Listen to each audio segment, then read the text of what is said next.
It's not quite winter here yet. It's about 50 degrees Fahrenheit here still. And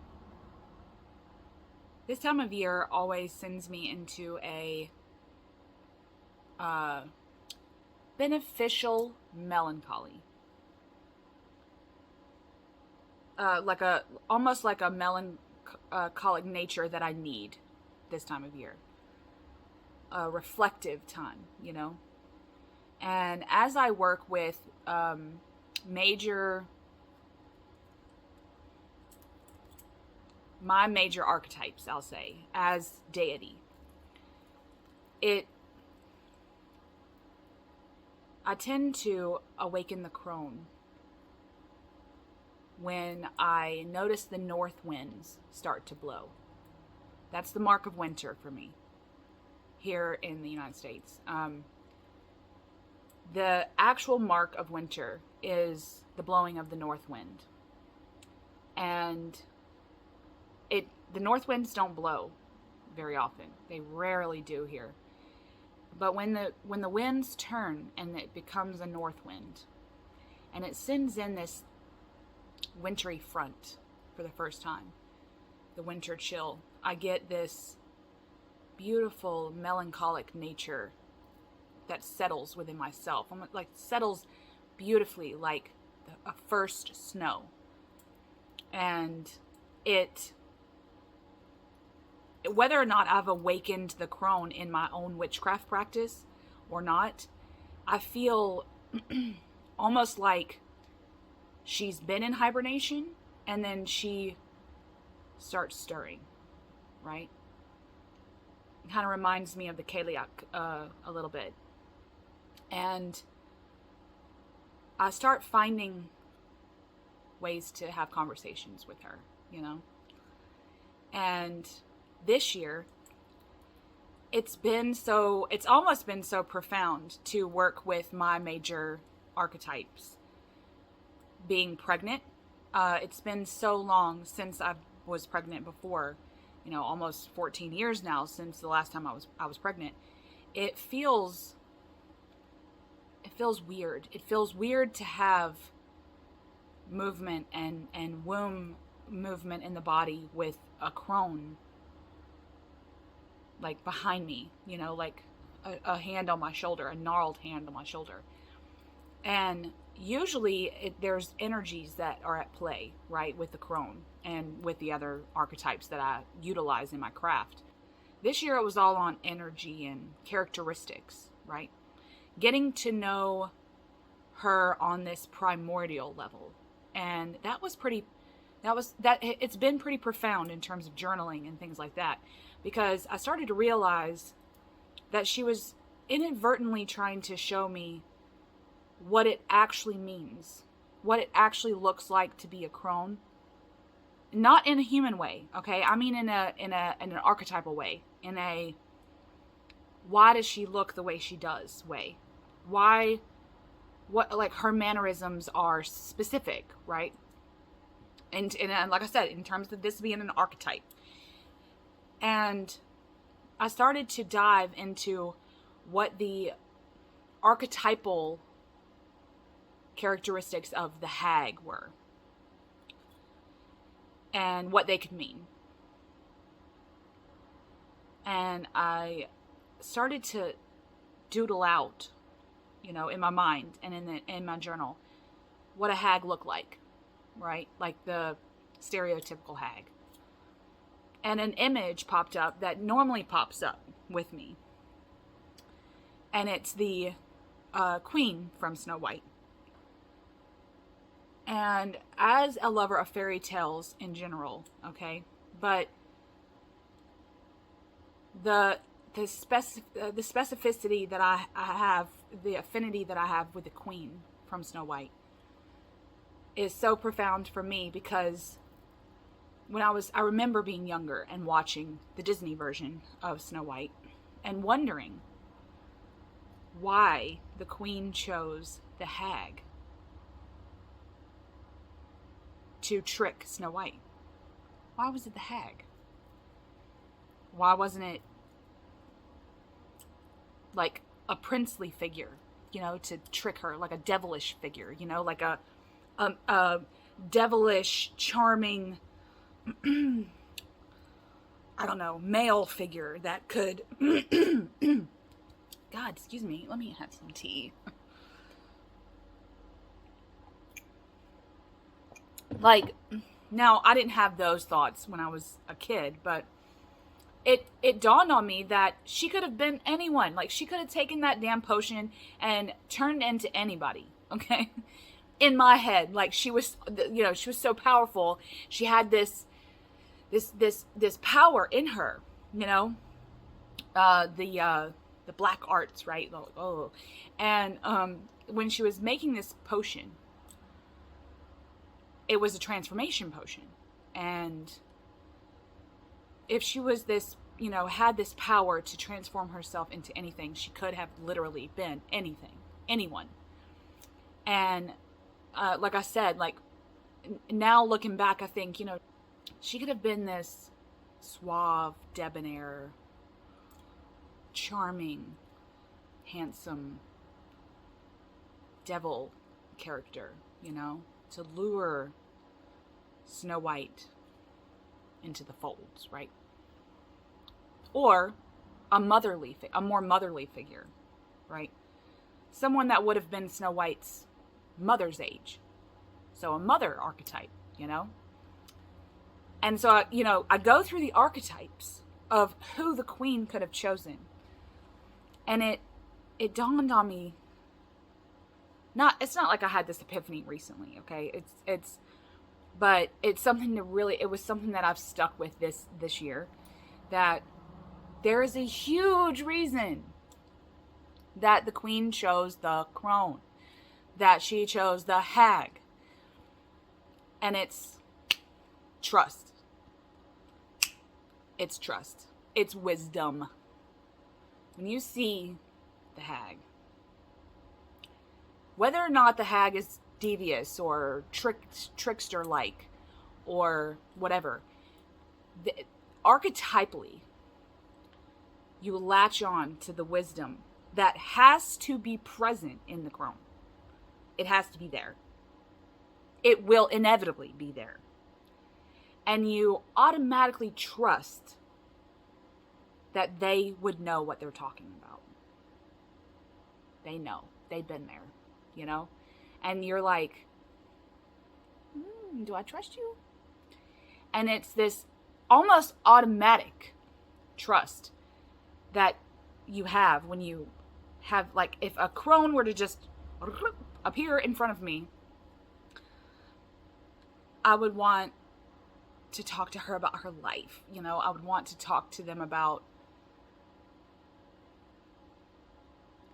the journey that they've been on, the heartbreak that they've experienced, the wisdom that they've learned, because it would all be there. Archetypally, all of that would be there. The storytelling inside of the archetype would be there.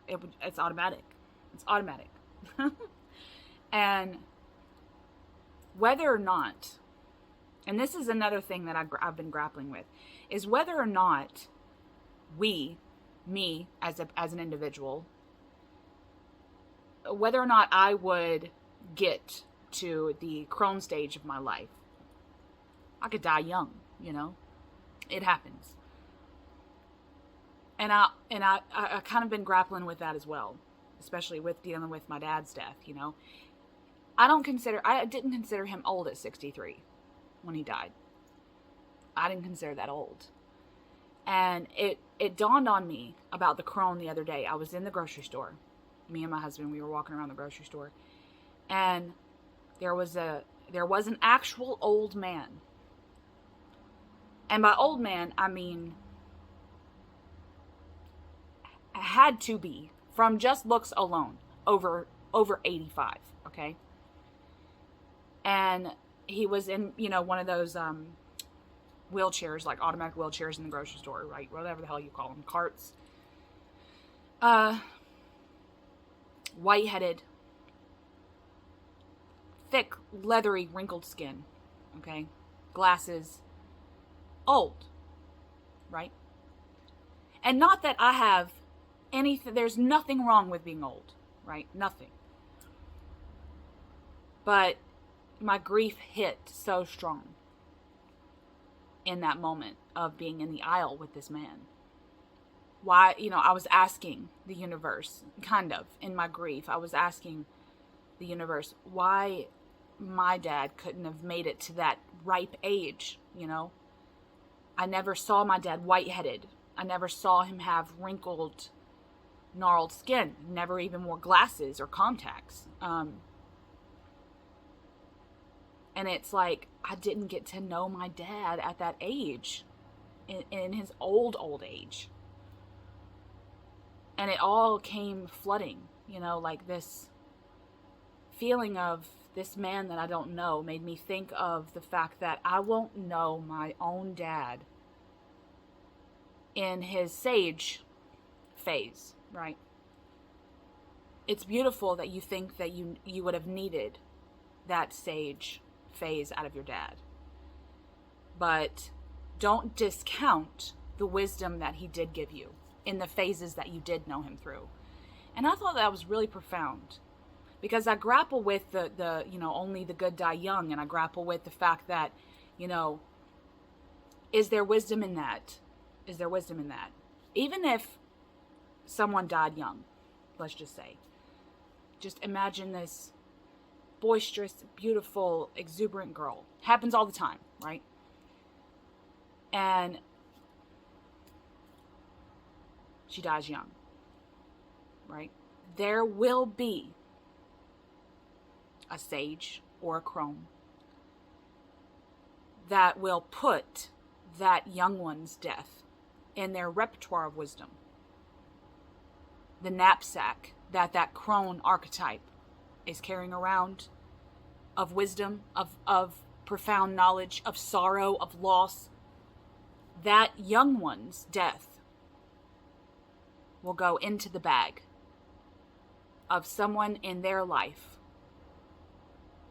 that will make it all the way to that crone phase and use that loss, use that grief, use that sadness and sorrow inside their own bag of wisdom to teach someone else. Thus, the circle of life. It's not the universe's intention for everyone to get to these phases. It's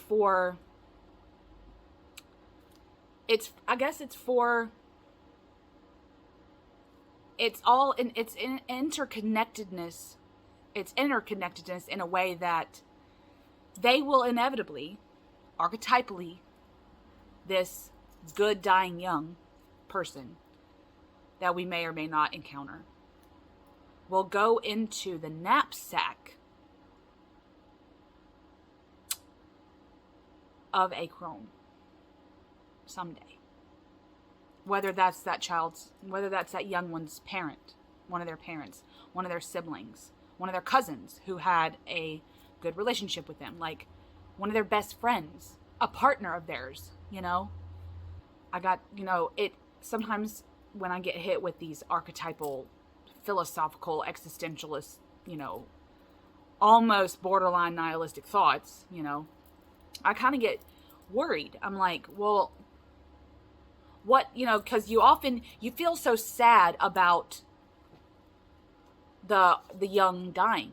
And it's almost like, you push back on that so hard. You're like, oh, it's against nature, And it's because the parent doesn't want to bury the child. And it's because it seems like the web is broken in those places, archetypally. And it's not that. It's that the string of that, we try to pluck, we try to pluck because we think that there's something wrong with it. But if we follow that thread, we'll find a crone who's using this in their knapsack. So profound, And so anyways, the crone has been, discussing this with me through the spirit, through the spirit world, and teaching me about the power of connectedness and the power of the web and the moments of questioning the universe. Like, I think that's a natural thing that we humans do. We want to push back on the things archetypally. I keep saying that because archetypes lie. They're the strings of the web, okay? To me, they're the strings that make up the web. And when we notice something that we think has gone wrong, we're like, why'd they do that? That's an archetype.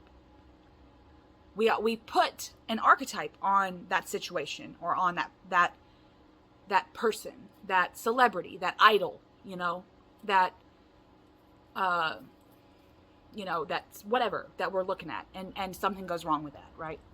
We forget somewhere, maybe even in a collective way, that wasn't that this and this and this wasn't supposed to happen.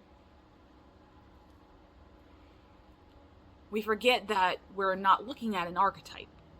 We think we are. We're looking at a human. And there's a differentiation that must be at play there, right? But also a connected balance. Like, you feel so passionately about something, let's just say. And you want to put your opinion down on something. And you're like, that's not right. That's not right. That's not right. That's not right. That's not how you do that. That's not how you do that. Why? Why do we do that? It's like an automatic response, right? Sometimes. It's just like in certain situations and certain things we do and people we meet, right? We have like this automatic pushback, like with the universe. And, and then if you come out of it, right? You come out of the situation and you look back and you're like, why did I do that? Why did I feel like I had to say something to that person? Why did I feel like I had to ingrain myself into the situation? And it's because you're the collective, the place where archetypes dwell, okay, on the web, this collective web. We found an archetype, and we woke up. The archetype woke up, and we noticed it. And automatically, ingrained into our cellular structure, into the connected web, we have a relationship with that archetype already. Bam, you have that relationship. And your mind goes directly to the web. Like we're getting like an instant download, right? We're getting an instant download. We go directly to the web. We take it's like we've taken ourselves out of the real world, gone down to the web, and we're like, what archetype is this? How are they supposed to act? And then there's like characteristics, right? Characteristics of the archetype that we are encountering in that situation, in that moment with that person, whatever it is. And we're like, how is it supposed to act? Okay, these are the characteristics. Well, see, they're not doing that. So that's wrong, right? And it's just like these hits, right? Archetypal hits that we get all the time. And with the Crone, though, I get hit so much by the affinity of like death culture, immortality, mortality, and then like societal too, economical and societal when it comes to the elderly, and how there's a push. Why is there such a pushback? If the Crone is an archetype, if the sage being the male counterpart, I guess you could say, in terms of Jung, Carl Jung, if it's an archetype, why do we push back against the hag, the Crone? Why do we seem to hate the Crone if it's on the web? They live on the web, Why do we hate her? And, you know, but then she tells me the famous quote, you know, life asks death, why do people love me and hate you? It's the Danse Macabre question. That's the dance. That's Death in the Maiden right there. That's Death in the Maiden in an archetypal quote. Woo! Okay? Why do people love me but hate you? I'm a painful truth, he says. I'm a painful truth. And she says the same thing. I may not be death, but I've got so many toes in death. I've got so many, I don't have just one big toe. I've got so many toes in death. And I've experienced and had so many conversations with death. I'm so close to death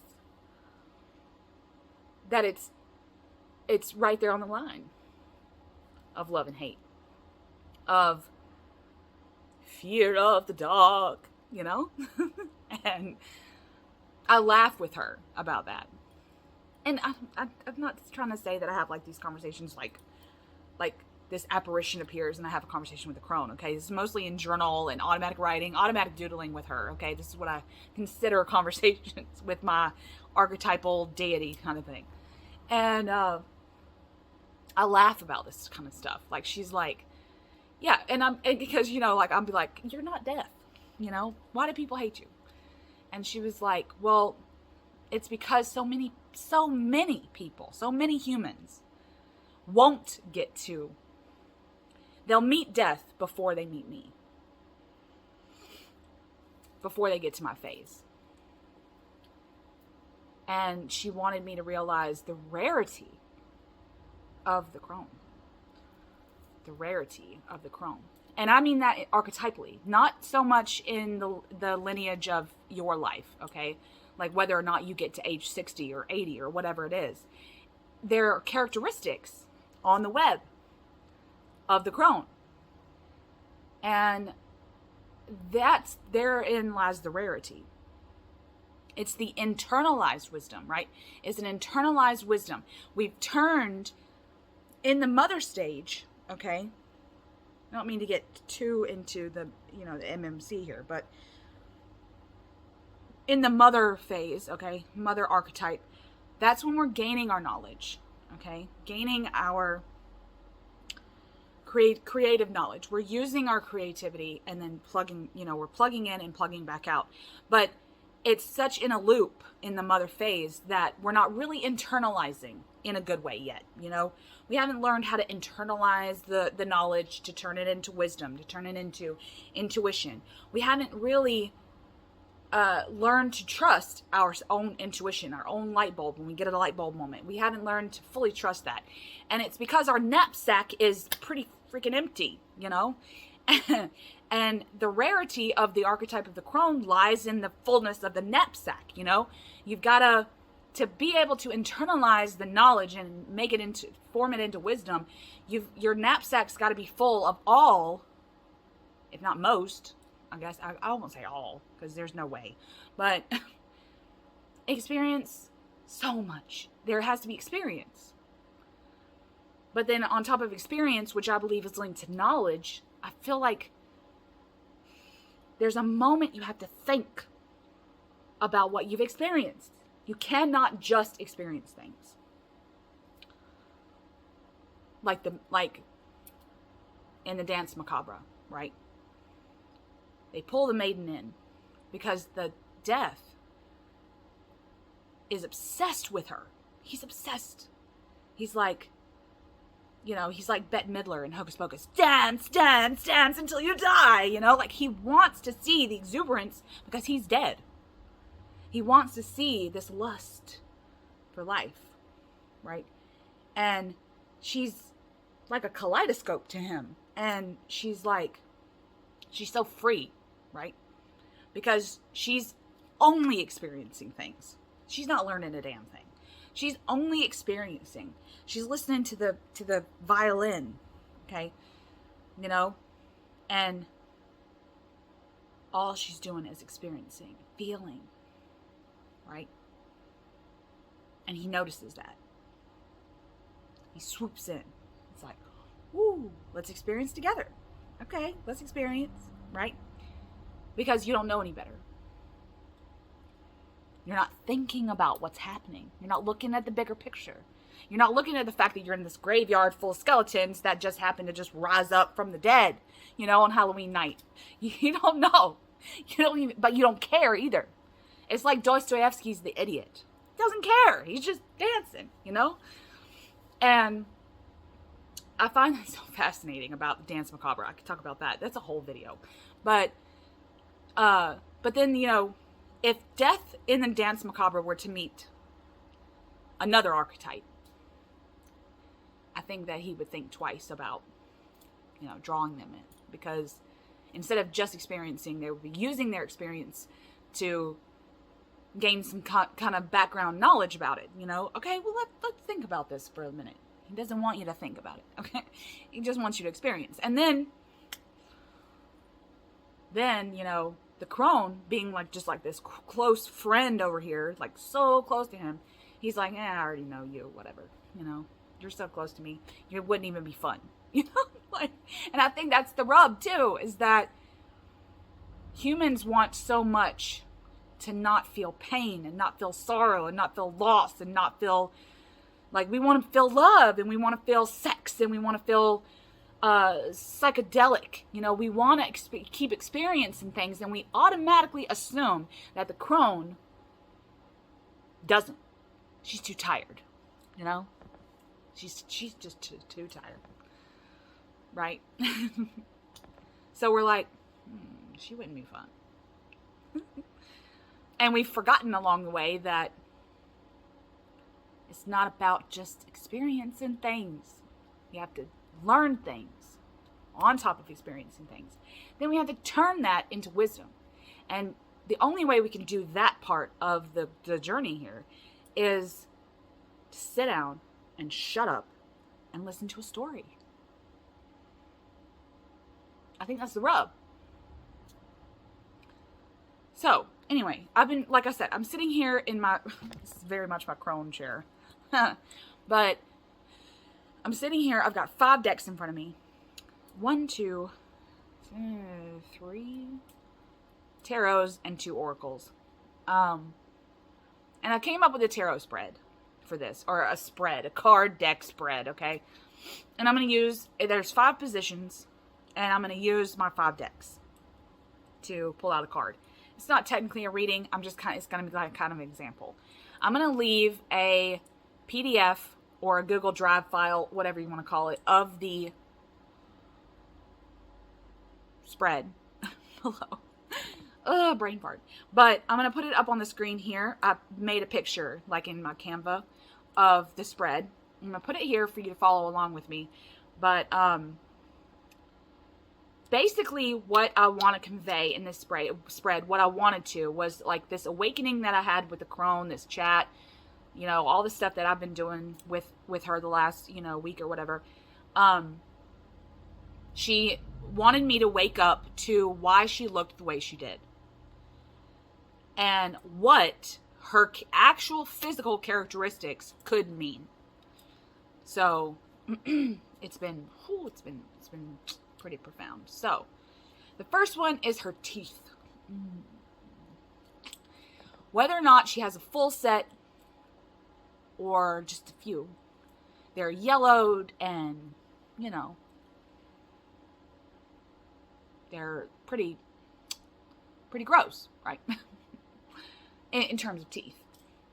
And I got to thinking, why would they be like that? She's biting off more than she can chew. No, that's not really her. Is she not caring about what she eats, puts in her body? No, because she's learned how to do that, how to do it properly. Does that mean she doesn't take care of her teeth anymore? Like she doesn't care? That doesn't sound like her either. So I got to thinking, why make her teeth like this? And it's because she uses her words as weapons. She's using her words, man. She's using her words. It's storytelling. But it's also, her words are sharp. Her words are truth. Her words are full of wisdom. And because we have such a backlash against words as power and truth and honesty and the wisdom that they're in. When someone's giving us wisdom, there's so many times in which we want to go, yeah, okay, you know, instead of letting it seep like, you know, like honey, just, ooh. We don't do that. We want so much for us to be the wise one and them to be the stupid one. So I got to thinking, but there's so much backlash in a human archetypal way from the crone not giving a shit about telling the truth. The yellow is all the plaque of the humans that don't want to listen, that don't want to gain it. So, first question, what deck? What deck do I use for this? Oh, teeth. Okay. I'll use the Barbara Walker. I got the Barbara Walker out for this. Let's see. The question is, how can I use my words as my power? As my power. How can I yellow my teeth and riddle them with plaque on words being my power? Again, this isn't a reading, but I'm just giving an example because I happen to be playing with these decks.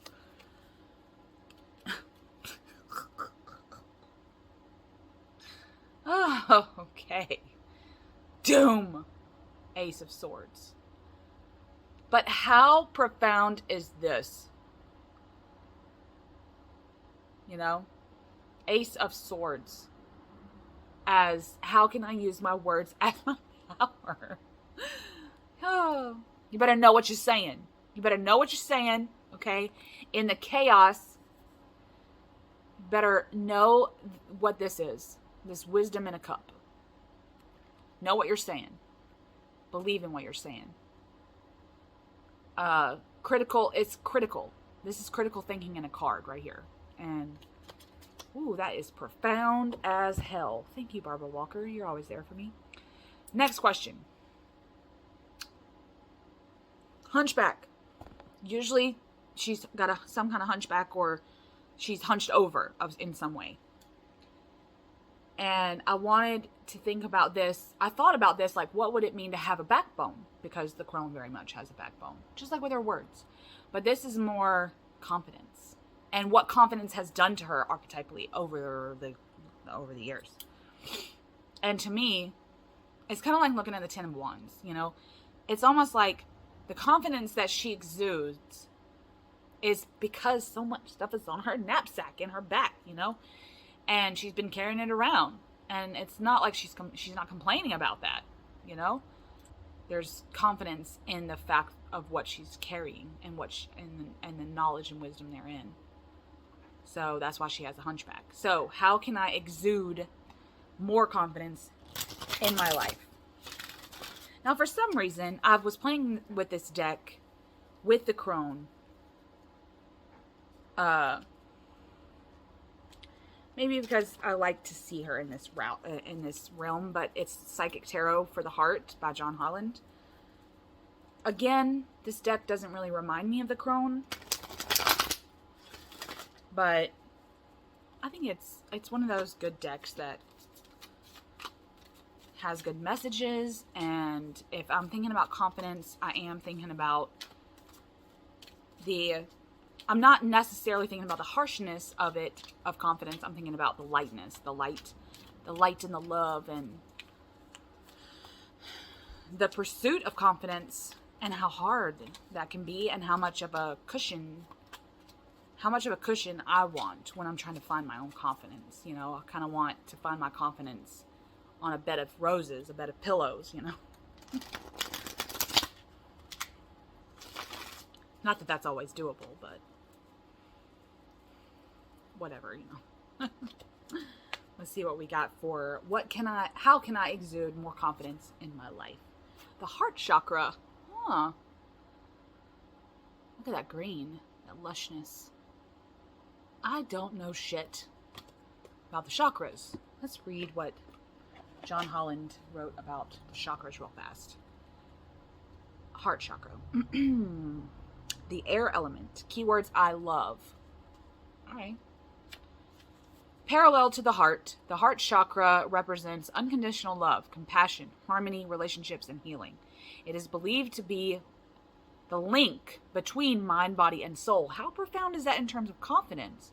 To activate this, take a moment to send from your heart loving, healing energy in the form of blue-green waves. Blue for peace, green for healing. Send this to everyone and everything unconditionally. Unconditional love, I will say, is something that you don't get often, okay?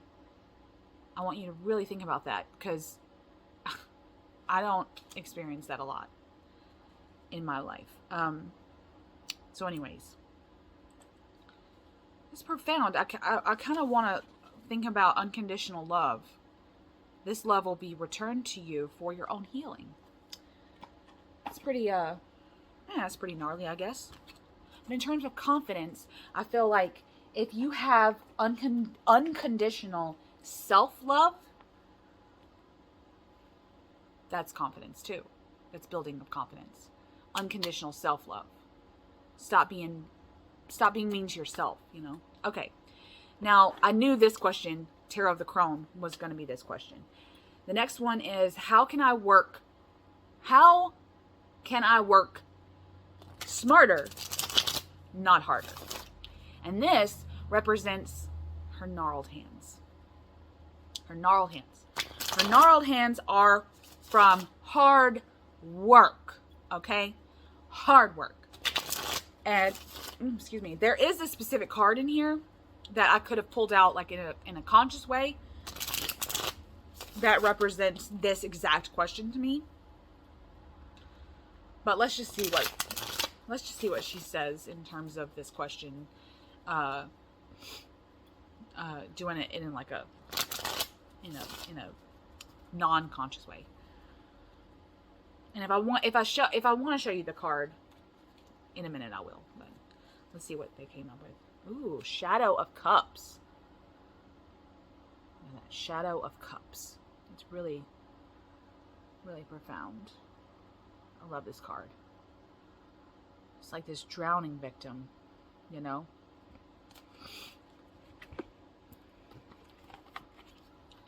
Let's see. I love this guidebook. It's just like, whoa, whoa. You can't go wrong with Ellen Lorenzi Prince, to me, in my opinion. Alright. All I feel is all I am, and I am no more. Breathe. Alright. How am I working smarter, not harder? A powerful emotion has flooded all boundaries, broken down all solid ground. Your behavior may or may not be passive at this time, but your soul is. Inside you are sinking, accepting obsession, heaviness, and darkness. Okay. Allowing one thing to comprise your entire life and denying yourself a separate entity. It could be it's time for this, and you need to rest here until some understanding is found.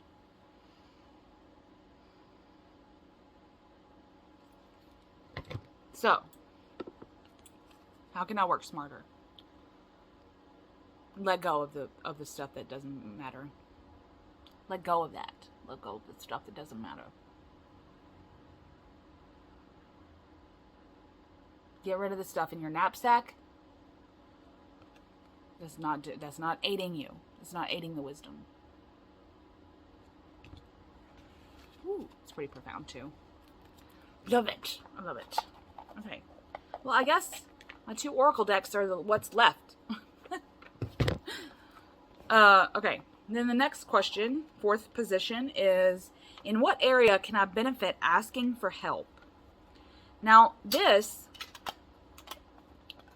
could be like a helping hand. I could have used this in the gnarled hands kind of a way, but it's because I always envision the hag / crone with a cane, like a walking stick, okay?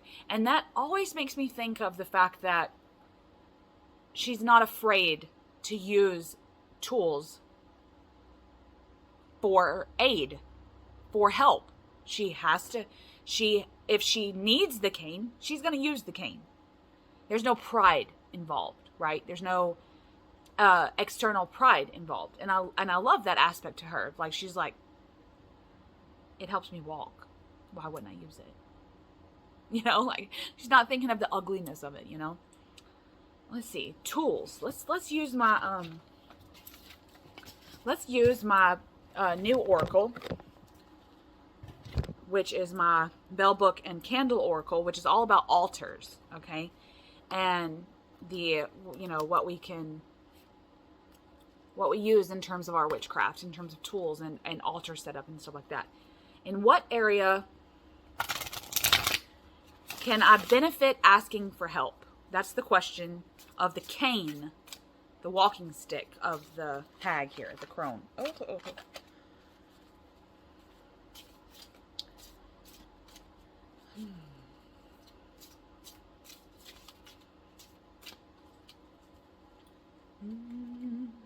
In what area can I benefit asking for help?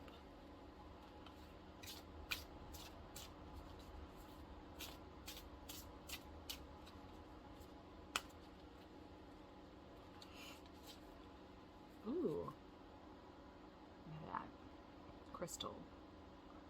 Every time I see a big amethyst like this, I envision like this crystal cave, right? This place in Celtic mythology that you go to get like a future telling, fortune telling kind of a thing. It's so profound, you know?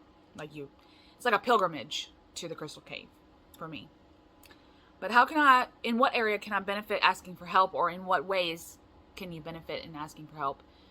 And to me, this is all about healing. This is all about medicine. I guess in this context too, it could be about ways in which I can scry, ways in which I can use crystals for healing. Maybe learn more about crystals in their healing properties. I think there's an aspect here of learning. There's an aspect here of learning what tools can aid you, you know, in helping you. And learning about the witchy tools that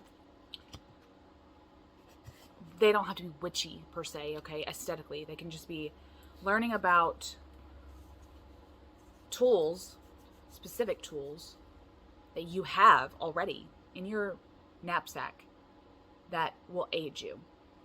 And kind of letting go of the pride that they don't have to be pretty. You know, this tool helps you. And it's about acknowledging that. Acknowledging this tool helps me. For me, that's my journal. She ugly. She ugly as hell.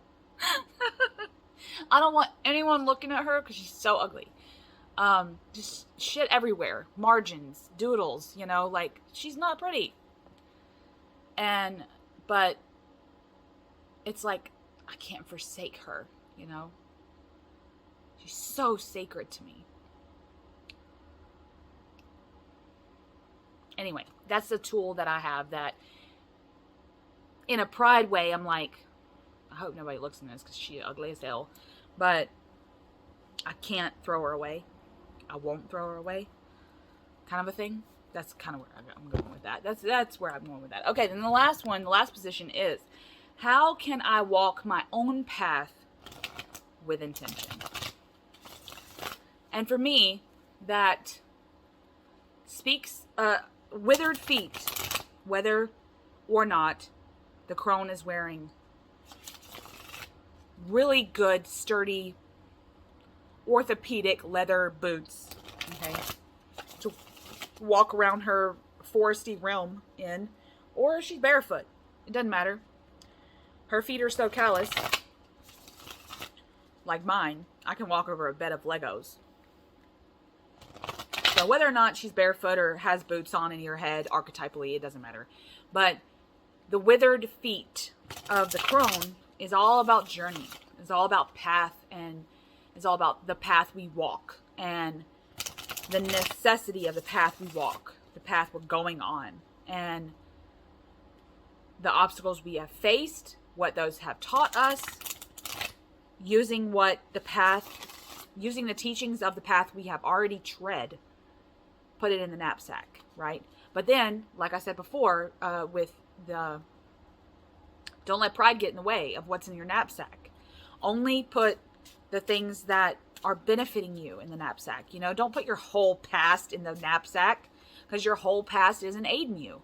Just put the stuff in your knapsack that is actually aiding you. So the withered feet are all about path walking, maybe even hedge riding. You know, go real witchy with it, you know. But how can I walk my own path with intention? With intention, not too heavy, not too burdened. Oop, this flew out. What is this? Abyss. You know what this reminds me of? I'm sorry. This is from my Wild Nature, Wild You Oracle. That is like my baby. I love her so much. How can I walk my own path with intention? You know how funny getting this card is to me? Is that this isn't... It's water.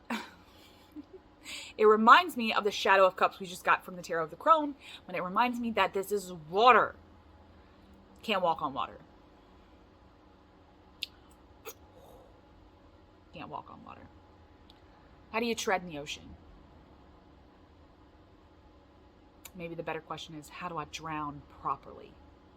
How can I drown properly and with intention? How can I use emotion and the water element to drown myself properly?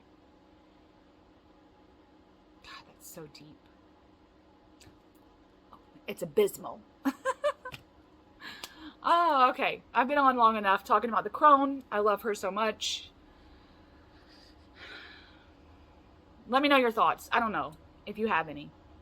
You want to download this PDF here of my Crone spread and feel her out for yourself? Go right ahead. What are y'all up to in this turning of the seasons? Whether it's spring going into summer or fall going into winter, wherever you're at. Let me know. Hope to see everyone again on the channel soon. Much love.